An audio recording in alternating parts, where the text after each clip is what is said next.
Clearly बाजार not only gap up के साथ खुला लेकिन उसके बाद थोड़ा बिल्ड करता हुआ नजर आ रहा है। उसमें कितना कंट्रीब्यूशन शॉर्ट कवरिंग का है, कितने फ्रेश लॉन्ग्स हो रहे हैं।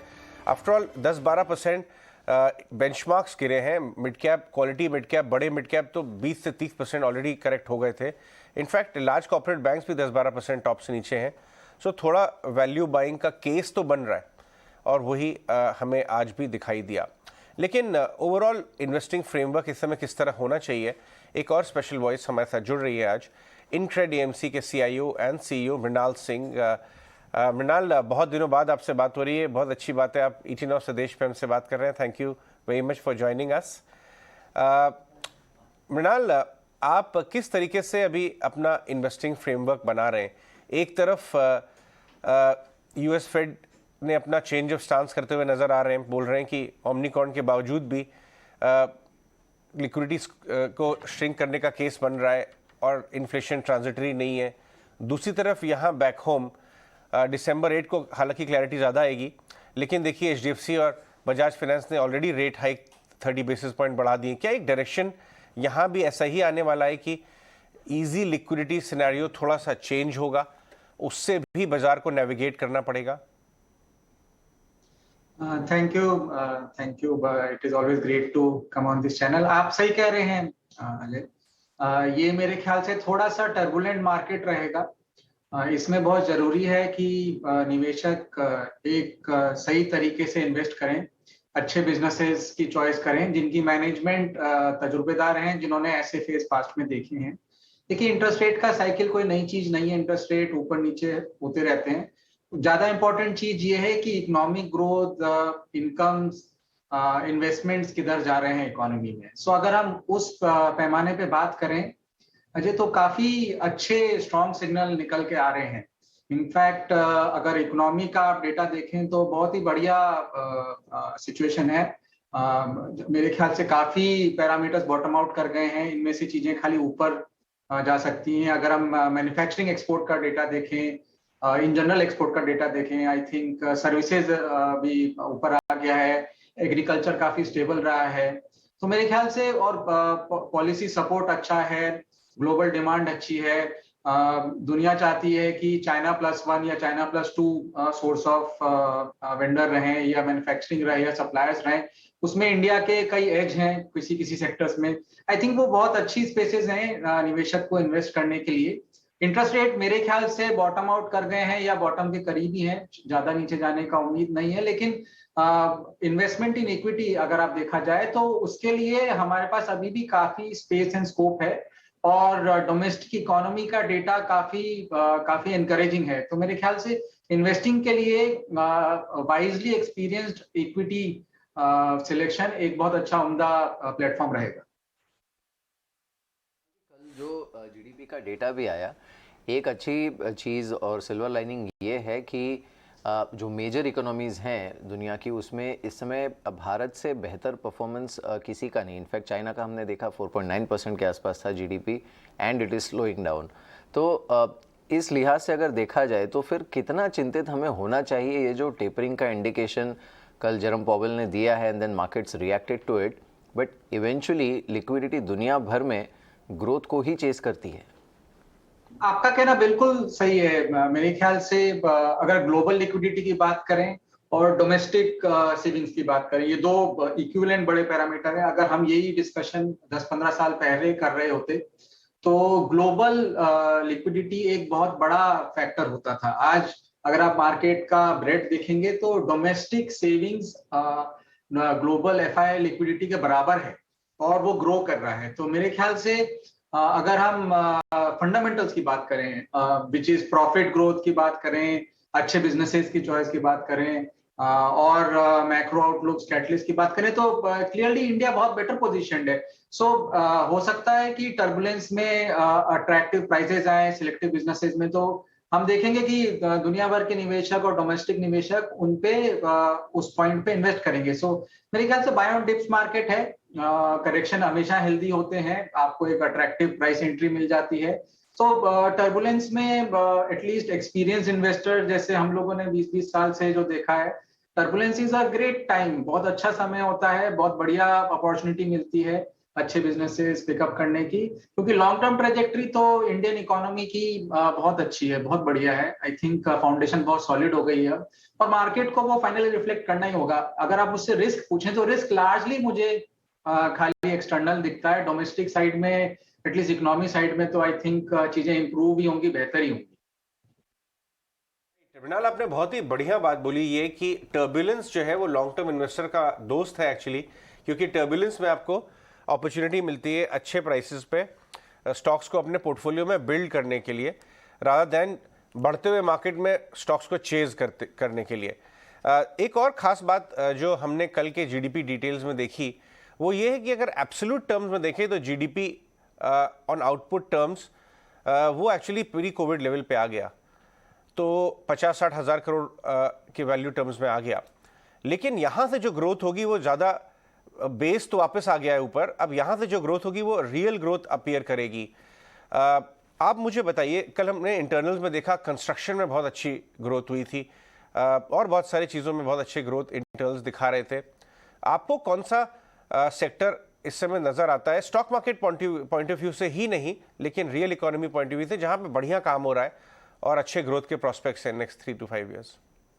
मेरे ख्याल से अगर हम 3-5 साल की बात करें तो क्लियर इंडिकेटर्स हैं कि capex related, capacity expansion related चीजों में क्लियर बढ़ोतरी आएगी।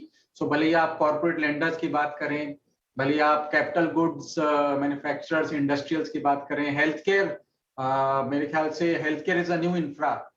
लोग रियलाइज नहीं कर रहे, लोगों को काफी समय लगता है कि शायद खाली कोरोना की वजह से, ऐसा नहीं है। मेरे ख्याल से हेल्थ केयर एक बहुत बड़ा एलिमेंट है इंफ्रा का, तो हेल्थ केयर बड़ी स्पेस बनेगी। ये कुछ ऐसी स्पेसेस हैं जहाँ मेरे को लगता है, हमें लगता है कि काफी अच्छे प्रोस्पेक्ट्स हैं इकोनॉमी में भी और निवेशक के लिए भी।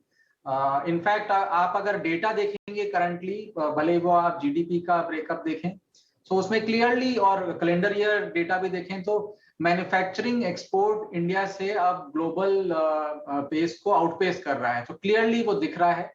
और हमारे यहाँ इसके बेनिफिट्स भी हैं, इकोनॉमी में जॉब्स भी क्रिएट होंगे और फॉलो ऑन इफेक्ट भी उसके आएंगे। सो ये कुछ सेक्टर हैं जिन पे हम लोग काफी बुलिश हैं, काफी कंस्ट्रक्टिव हैं।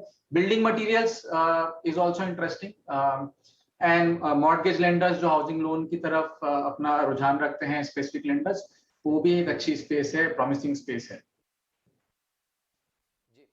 मृणाल, साथ ही आपने ये इनफैक्ट बहुत अच्छी चीज़ कही कि हेल्थ केयर जो है वो इट्स लाइक नेक्स्ट इंफ्रा। अब उसी तरह एक जो दूसरा इकोसिस्टम डेवलप हुआ है जिसमें हमने काफ़ी एक्साइटमेंट देखा है, वो है जो न्यू एज कंपनीज़ हैं उनकी लिस्टिंग, और उसमें कुछ एक है जहाँ पर बहुत अच्छा परफॉर्मेंस देखने को मिला है, बहुत अच्छे लिस्टिंग गेंस देखने को मिले हैं, कुछ एक है जहाँ पर शायद वैल्यूएशंस की कंसर्न्स रही हैं। लेकिन it is a beginning of a new age of new age entrepreneurs in India and the new age companies. उसे ध्यान में रख के इस समय आप किसी भी आदर्श पोर्टफोलियो में कितना एलोकेशन न्यू एज बिजनेसेस पे रखने की सलाह देंगे? ये एक बहुत अच्छा सवाल है अजय। इसका अभी भी मेरे ख्याल से सारे निवेशक, पब्लिक मार्केट निवेशक इस पे अभी भी मेरे ख्याल से ड्वेल कर रहे हैं। हम लोग भी ये डिस्कशन करते हैं इंटरनली, लेकिन अभी भी हम न्यू एज बिजनेसेस, बिकॉज वो बहुत बड़ा अम्ब्रेला है, न्यू एज बिजनेसेस पे हम लोग स्टॉक स्पेसिफिक ही कंसीडरेशन ले रहे हैं। नो डाउट कई इनमें से ऐसे हैं जो आगे जाके बड़े बनेंगे। कुछ इनमें से जो लिस्ट हुए हैं जो कंज्यूमर साइड में है, कुछ फूड डिलीवरी साइड में है, कुछ टेक्नोलॉजी साइड में है, कुछ फिनटेक साइड में है। प्रॉमिसिंग है स्पेस। मेरे ख्याल से कोई आदर्श पोर्टफोलियो, जैसा आपने कहा, आदर्श पोर्टफोलियो में मेरे ख्याल से 2 से 5 से 7% की रेंज में ये फीचर कर सकते हैं, बट ये रेंज ऊपर नीचे होती रहेगी क्योंकि 2 क्रिटिकल पैरामीटर हैं, इनको देखना होगा, ऑब्जर्व करना होगा इनकी मैनेजमेंट्स को कि ये कैसे बिहेव करते हैं in terms of managing their business, and also कि इनका वैल्यूएशन क्या है। वैल्यूएशन को लेके थोड़ा सा कंसर्न रहा है लार्जली इनमें, सो उनको रडार पे रखा जा रहा है। लेकिन अभी एटलीस्ट जिस स्कूल ऑफ थॉट को हम लोग बिलोंग करते हैं, थोड़ा लिमिटेड स्कोप ही है हमारा इन्वेस्टमेंट का वैल्यूएशन की वजह से। मे बी जब हमको ज्यादा कंफर्ट आ जाए, जब हमने देखा हो कि ये अपनी बैलेंस शीट को, पीएनएल को और कैश फ्लो को अच्छा मैनेज कर सकते हैं, तो मे बी हम लोग उनको थोड़ा सा और अट्रैक्टिव प्राइसेस पे थोड़ा और ऐड कर सकते हैं। मृणाल, ये जो एक आपसे बात समझना चाहेंगे, हाउएवर इट मेक सेंस कि अगर वही कैपेक्स रिवाइवल हो रहा है तो रीलेवरिंग ऑफ बैलेंस शीट शुरू होगी इंडिया में, चाहे वो एमएसएमईज की हो चाहे बड़े कॉर्पोरेट्स की हो। लास्ट 5-7 साल का तो of course triggered by Reliance, लेकिन बाकी सब भी डेट फ्री बैलेंस शीट का एक तरह से नाम जप रहे थे और बाजार रिवॉर्ड कर रहा था। लेकिन अब शायद ज़्यादा ग्रोथ को कैप्चर करने के लिए रीलेवरिंग भी स्टार्ट हो जाएगी। लेकिन बैंक्स इतना अंडर परफॉर्म क्यों कर रहे हैं लास्ट 1.5-2 साल से? ये सबको पता है कि यहाँ से नेक्स्ट 2 इयर्स सबसे ज़्यादा बिग अर्निंग्स ग्रोथ फाइनेंशियल्स में आने वाली है, कंट्रीब्यूशन में। उसके बावजूद इतना ज़बरदस्त अंडर परफॉर्मेंस है उस स्पेस का। आपको क्या समझ में आता है, क्या ओवर ओनरशिप या क्या हो सकता है इसका रीज़न? दो चीजें, आपका बहुत उम्दा सवाल है अजय। एक पॉइंट की मेरे ख्याल से earning growth banks corporate lenders में अच्छी रहेगी, नो डाउट, बट मेरे को लगता है और भी स्पेसेस हैं डायरेक्ट बिजनेसेस जो इन्वेस्ट करेंगे जिनकी अर्निंग ग्रोथ और भी बेटर हो सकती है। हैविंग सेड दैट, बैंक्स का, लार्ज बैंक्स का आई थिंक जैसा आपने कहा अंडर परफॉर्म करने का रीजन मेरे ख्याल से ओवर ओनरशिप है। एंड दूसरा कारण ये है कि ज्यादातर बैंक्स मेरे ख्याल से कंज्यूमर ओरिएंटेड लेंडिंग कर रहे हैं पिछला 5 साल से। जैसा आपको पता ही होगा, credit growth largely, at least industrial credit growth काफी लो रही है, काफी दबी भी रही है। कॉर्पोरेट लेंडर्स, जैसा आप नोटिस करें कि मैं जो बात कह रहा हूँ कॉर्पोरेट लेंडर्स की तरफ मेरा ज्यादा रुझान है। मुझे लगता है वो ज्यादा बेनिफिशियल होंगे। ज्यादातर lenders actually corporate and consumer दोनों करते हैं और उनकी बुक बेस्ड ऑन डिमांड ऊपर नीचे होती रहती है। बट अंडर परफॉर्मेंस का reason predominantly over ownership plus थोड़ा सा मेरे ख्याल से पिछला 6-8 महीना में थोड़ा एफआई सेलिंग भी रहा है, तो क्योंकि वो लार्ज पार्ट ऑफ इंडेक्स है तो उधर शायद प्रेशर बिकावली का ज्यादा रहता है। मृणाल, एक चीज़ बताइए आप, अब तक हमने जाहिर सी बात है ग्रोथ को लेकर, न्यू एज कंपनीज को लेकर, ब्याज की दरों को लेकर काफ़ी बात की। इस समय जो हाई फ्रीक्वेंसी डेटा है वो भी अच्छा खासा सपोर्टिव है, लेकिन एक चीज़ है, वैल्यूएशन फ्रंट पर अगर हम देखें तो मार्केट काफ़ी फॉरवर्ड अर्निंग्स को ऑलरेडी फैक्टर इन कर चुका है। तो इसके चलते क्या आप थोड़ा सा लिमिटेड अपसाइड देख रहे हैं मार्केट में आने वाले मे बी 2-3 क्वार्टर के लिए, या फिर इसी रफ्तार से आउट परफॉर्मेंस जारी रह सकती है विद पॉजिटिव सरप्राइजेस? बहुत सही बात आपने उठाई। ये ऑल्दो इकोनॉमी साइड में चीजें इंप्रूव होती नजर आ रही हैं, एक रियलिटी ये भी है कि जब हम लोग सब मार्केट की तरफ देखते हैं तो हम इंडेक्स की तरफ देखते हैं, इंडेक्स का कैसा परफॉर्मेंस रहा। जबकि रियलिटी ये है कि हम लोग सब बिजनेसेस खरीदते हैं, एटलीस्ट इन्वेस्टर साइड में। मेरा ये मानना है कि टिपिकली हमने देखा है हर 3-5 साल में 1/3 इंडेक्स बदल जाता है। लेकिन अगले 3 साल में मेरे ख्याल से काफी बड़ा पोर्शन ऑफ इंडेक्स रिजिग हो जाएगा, क्योंकि बहुत सारे बड़े बिजनेसेस लिस्टिंग के लिए आ रहे हैं। जैसा आपने पिछले सवाल में पूछा भी कि न्यू एज बिजनेसेस आ रहे हैं, काफी बड़ा वैल्यूएशन है उनका, तो वो लाजमी है कि आई थिंक 6-8 महीना में या साल भर में वो इंडेक्स का पार्ट होंगे। हम लोग एक ऐसे फेज में एंटर कर गए हैं अजय जहां पे इंडेक्स में काफी चेंजेस आएंगे, और कॉन्सिक्वेंटली ये भी होगा कि जो ट्रेलिंग रिटर्न है, जो ट्रेलिंग नंबर्स हैं, वो काफी डिफरेंट लगेंगे। अब मार्केट, इंडियन मार्केट रिलेटिवली और एब्सोल्यूट दोनों टर्म्स में काफी अच्छा परफॉर्म किया है अपने पीयर्स और रीजन से, विच ऑब्वियसली उसकी वजह से थोड़ा वैल्यूएशन थोड़ा स्ट्रेच्ड है। लेकिन ये कहने के बावजूद मैं कहूंगा कि कुछ ऐसे पॉकेट्स हैं जो बहुत इंटरेस्टिंग लग रहे हैं, जिनमें खास तौर से अर्निंग ग्रोथ ट्रेजेक्ट्री बहुत अच्छी हो सकती है और काफी लॉन्ग लास्टिंग हो सकती है। वहां पे आई वुड बी से इंटरेस्टेड टू इन्वेस्ट। वहां ऐसी स्पेसेस में, ऐसी पॉकेट्स में हमें निवेश करने का स्कोप लगता है। और ऐसे जो पीरियोडिक ऑफ लेट हम टर्बुलेंट मार्केट में करेक्शंस देखते हैं, उनमें हमें थोड़े अच्छे प्राइसेस मिल जाते हैं।